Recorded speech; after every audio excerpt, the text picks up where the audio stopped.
Hello, friends and relatives. Welcome to the third in my commentary on the James Arthur Ray trial, the self-help motivational guru who is currently on trial for manslaughter in the deaths of three individuals in the sweat lodge that he ran. This is entitled My Life in Your Hands. So I'm listening to people's responses to the testimony of witnesses in the trial of the last week and a half. And many of them say that they would never have allowed themselves to be pressured in surrendering their lives into some slick salesman's hands, to which I say, be careful about your certainties. Most of us, if confronted by a crisis in which we have no expertise at all, would indeed defer to authorities that we think know more than we do. Dr. Stanley Milgram, a distinguished Yale psychology professor, designed one of the most controversial experiments ever conducted. In 1961, Milgram measured the willingness of people to obey orders of an authority figure. And they would obey those orders even if the authority instructed them to perform acts that conflicted with their personal conscience.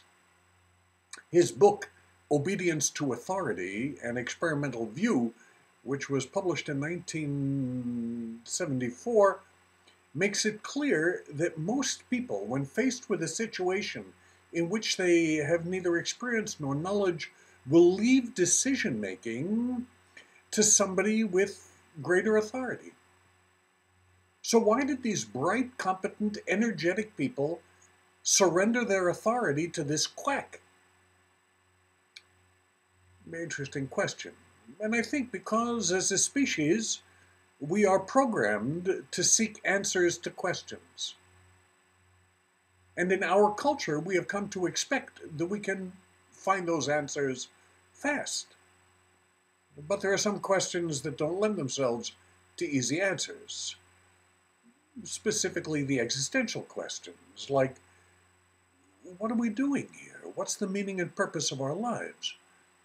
In an age of quick fixes, anybody who says they have an answer to these soulful questions is going to find a ready audience out there. And human beings, by their nature, are wired to be social animals. We need to connect with others, we need approval, and we need to trust in someone other than ourselves if we're to survive. It's how we go through infancy. So along comes James Arthur Ray, a sales trainer by profession, who says, I've got the answer to your needs. I will make you a spiritual warrior. My secrets come with a high price, though. One, you have to be able to afford it. And two, you have to be willing to trust me enough to place your life in my hands. The participants in that torturous sweat lodge were seekers who believed that James Ray would lead them to a place that they wanted to get to. Now, it is, of course, true that James Ray did not physically restrain participants from leaving, which is what his lawyers keep carping on. But he may not physically have restrained them, but he surely did emotionally. Those people chose to stay in that lodge because they believed that they would have failed this test of their spiritual courage, as Ray sold it to them.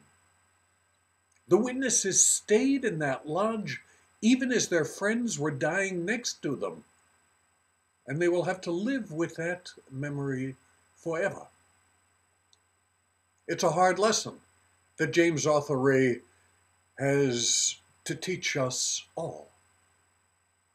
And that is, do not surrender your life into somebody else's hands until you know them by more than just their words.